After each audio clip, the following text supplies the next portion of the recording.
Hello and welcome back to Vox Terra. On June 3rd of 2023, President Joe Biden signed into law the Fiscal Responsibility Act, also known as the Debt Ceiling Compromise.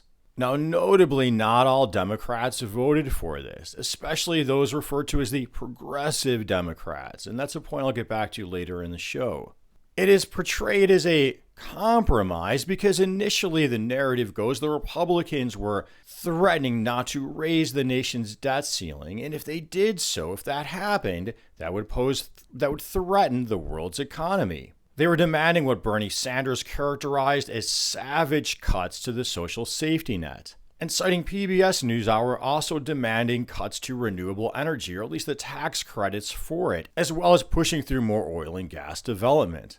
And then Joe Biden came in and bargained with them and came to this compromise that's portrayed as not as drastic as their original demands. Well, this here debt ceiling compromise does little to actually address the nation's debt. It does not address one of the primary drivers, these endless wars. It pushes through agendas that have nothing directly to do with our debt or our spending, like the Mountain Valley fracked gas pipeline, as well as changes to the National Environmental Policy Act. Revenue raising was never part of the Republicans' agenda. While the compromise does claw back additional IRS funding, it does not claw back Trump-era tax cuts to the wealthy. It did not address what is really bankrupting Medicare, in the words of Bernie Sanders, which is the high cost of prescription drugs. And you need to put all of this in context of a politics dominated by fossil fuel industry, defense industry, pharmaceuticals, as well as a media environment that seems to turn a blind eye to that dominance. And to some, this compromise looks more like a setup. And I'll get back to what I mean by that a little later. Let's start with the wars. Citing Defense News, this compromise locks in Biden's request for $886 billion in military spending, which is a 3.3% increase over previously. So it actually raises military spending. Citing that same news outlet, there were Republican hawks who were claiming that's not a raise enough. Bernie Sanders points out that the Pentagon is the only federal agency, quote, not to be able to pass an independent audit, or, in his words, account for trillions of dollars of spending. He puts it as the Pentagon is getting, quote, fleeced by the defense industry. Well, regarding these wars, citing the Cost of War project, we, the US of A, have spent over $8 trillion on them since 9/11. And $113 billion so far on Ukraine since the start of the Russian invasion. Jeffrey Sachs, who served as advisor to 3 UN Secretaries General, says that since the start of what he calls the endless wars, citing the invasions of Afghanistan, Iraq, Libya, Syria, our support for the war in Yemen, as well as Ukraine, our U.S. debt has gone from 35% of national income to an astounding 100% of national income. Yet that's not being talked about. And as he pointed out, no U.S. president has said, hey, you know what? These wars are really important. We got to pay for them now by raising taxes. Instead, they're just going to borrow the money.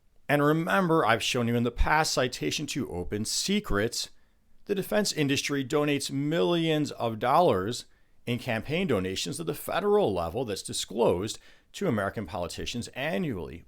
More of it going to Republicans, but only slightly, a lot of it going to Democrats as well.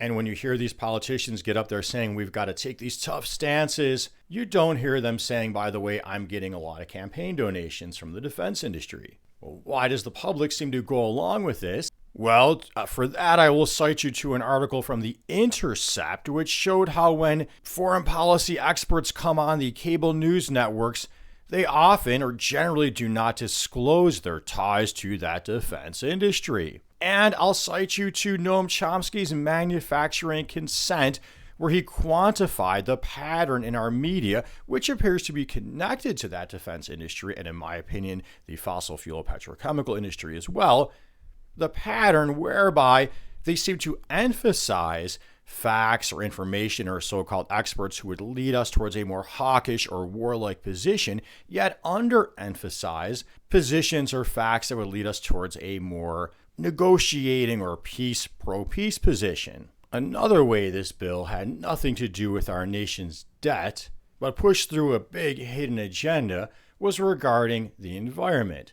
Let's start with changes to the National Environmental Policy Act that were pushed through. Now, that act was passed in 1970, and I've heard environmental organizations like Earth Justice refer to it as a bedrock law. Their claim is that this basically weakens the act. It enables what they call profit-driven industries to now drive the environmental review process, sets arbitrary one-size-fits-all deadlines for reviews, discourages what they call upfront public discussions that would allow for more smarter infrastructure development, including within the green energy sphere. It broadens the exclusion category of projects that are excluded from this review and thus limited from public scrutiny, codifies provisions that Republicans, they say, wanted all along to weaken NEPA, while they point out many Republicans unfairly demonize the act by claiming it's the cause of slowdowns, while simultaneously pushing to underfund the agencies that would conduct the reviews, tying their hands, if you will, slowing them down. And these changes made will greenlight, in their words, fossil fuel projects as well as poorly regulated mining operations. Well, that sounds like a setup to now criticize green energy when it goes through, because it's going to be done in a more reckless fashion. And Earth Justice, as well as NRDC and many other environmental groups say, hey, you know what? This was no way to negotiate changes to NEPA that might be needed to speed the permitting and changes of the creation of a greener infrastructure. Now, out of fairness, Earth Justice points out that the compromise did succeed in protecting much of the climate funding within the Inflation Reduction Act. And just to show you some splits between what's called the clean energy business community and the environmental groups, well, Photovoltaic News, or PV News, described this compromise as a mixed bag, citing that some of these NEPA reforms will allow the quicker permitting of green projects. But they, in a National Law Review article I found, brought up another really underreported issue about all this, is that part of creating a green energy infrastructure means you got to have a connected grid. That requires building a lot of new power grid infrastructure and crossing interregional boundaries. Well, here are some of the Democrats who are clean energy oriented were pushing to have as part of that compromise. Let's study or push through changes to the permitting of that electrical grid infrastructure. Well, that apparently didn't go through. My impression didn't go through by Republicans who are more fossil fuel friendly. Well, the result of that is going to be to tip the scales in favor of nuclear and natural gas, because if these clean energy, this wind turbine farm here, has nowhere to ship its energy to, it's not going to work, because you want to have that wind by night, sun by day kind of a setup. Now, on to the Mountain Valley Pipeline. That's a major natural gas fracked pipeline that's supposed to run through Carolina to West Virginia. Parts of it have already been built. And it's favored by Democrat Joe Manchin, along with many Republicans. Now, I point this out. This is a good time for me to bring up another underreported issue, is all the millions of dollars going from the fossil fuel industry to American politicians underreported. The lion's share of that goes to Republicans, but some does go to Democrats like Joe Manchin, one of the people pushing for this pipeline. Well, this pipeline is going to run through waterways and national forests. And what the compromise bill, or the Fiscal Responsibility Act, did was mandate the permitting of the pipeline, ending the process of judicial review. And Earth Justice points out that sets a dangerous precedent. What project can't you just mandate it's going to go through without review? And really amazingly, regarding this being called a fiscal responsibility package, well, an NPR article pointed out that the law now dedicates more pages to the Mountain Valley Pipeline than it does to fiscal responsibility. Now, citing NRDC and other activists, the reason why this thing was tied up in court so long was because it was poorly planned from the start, and it really couldn't pass court scrutiny. That's why they're just pushing it through and say, you're going to do it. And it's a coalition of environmentalists. There's an organic farmer leading the charge, as well as native tribes who oppose this pipeline. Now, environmentalists generally oppose pipelines, and this one in particular, because of the threats they pose to the groundwater through leaks, accidents, as well as even explosions. In addition to the increased greenhouse gases that are going to be resultant. PV News cites about 89 million metric tons. And it represents a doubling down of fossil fuel infrastructure when it's way past time that we should be scaling away from that, way past. And not just that, but that money, those profits are going to be used to then support politicians, which is going to go on being ignored by the media, which seems to have ties to these industries. And I want to point out that it was an organic farmer leading the opposition because he says this pipeline is going to threaten his livelihood. That just goes to push back against that argument that this is all about jobs versus the environment. He has a job, he's an organic farmer. So it's what kind of jobs? I also want to point out that he brought up the issue of eminent domain to build this pipeline in an interview I heard with him. An eminent domain means the government comes in and takes property for what's called a public good. So this Mountain Valley Pipeline involves the eminent domain. And I think that's really important because conservative outlets tell their viewers, hey, we're the ones standing up to big government, but yet they're ignoring eminent domain regarding these pipelines. Well, there's claims this thing is in the national interest. Well, all the same, it doesn't belong in a debt ceiling bill. But second, whose national interest? Natural Resource Defense Council claims there's no demonstrated need for the pipeline, but even without their technical analysis, just look around you how people are using resources and power within our society really frivolously and encouraged to do so. So in addition to pushing through these hidden agendas of these particular industries, it also undermines the raising of additional revenue. Well, first off, like I said, that repealing the Trump-era tax cuts to the wealthy was something none of the Republicans were interested in doing. But secondly, this clawing back of additional IRS funding, that might sound good on paper to some people because, who wants that big bad IRS coming after us? But to go after the really wealthy, sophisticated tax cheats, you need some funding to do that. That's why the IRS is more likely to go after the small fish, people like what I assume you and I are.